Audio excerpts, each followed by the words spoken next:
Bien-aimés dans le Seigneur, que Dieu vous bénisse et que la paix du Seigneur soit avec vous.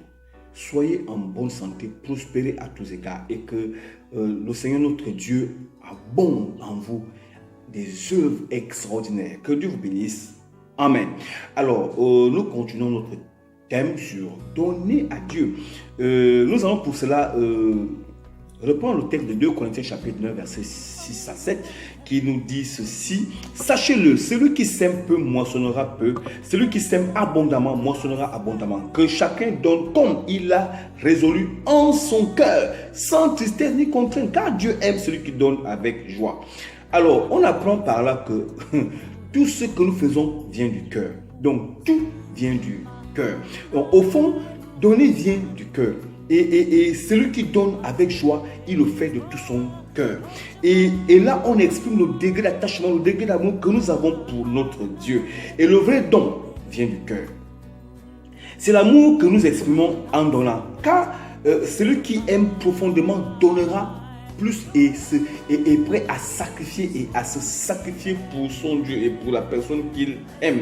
Alors, nous allons voir que dans le livre de Luc chapitre 21, verset 1 à, verset 1 à 4, on nous parle de la pauvre veuve, une femme qui avait, son tableau était dépeint, rien ne présageait que cette femme pouvait faire un geste qui a impressionné le Seigneur Jésus-Christ.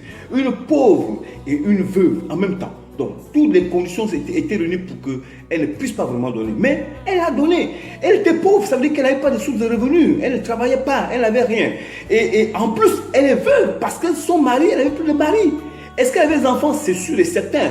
Mais comment cette femme a eu cette dimension d'esprit, ce degré d'amour, cette profondeur pour donner le nécessaire? Parce qu'elle a donné tout ce qu'elle avait pour vivre. Bien aimé, je ne suis pas sûr que parmi nous aujourd'hui, les gens pourront le faire. Beaucoup de personnes se sont levées pour critiquer. Je vous dis, faisons attention parce qu'il n'est pas bon qu'on lève le doigt contre Dieu. Là où nous touchons les choses saines. Allez-y lire le livre de Daniel chapitre 5, verset 23. Parce que là, c'est très dangereux. Alors, vous voyez, elle a dépassé tous ses idéaux. Elle s'est surpassée, elle a donné à Dieu parce qu'elle est même. Alors, le Seigneur Jésus était impressionné. Vous savez, l'histoire d'Abel et Caïn va aussi nous interpeller. On va le lire dans le livre de Genèse chapitre 4, verset 1 à 5. Adam conçut Ève, sa femme. Adam connut Ève, sa femme. Elle conçut et enfanta Caïn. Et elle dit, j'ai formé un homme avec l'aide de l'Éternel. Deuxième, verset 2. Elle enfanta encore son frère Abel. Abel fut berger et Caïn fut laboureur. Au bout de quelque temps, Caïn fit à l'Éternel une offrande des fruits de la terre. Et Abel de son côté en fit une des premiers-nés de son troupeau et de leur reste.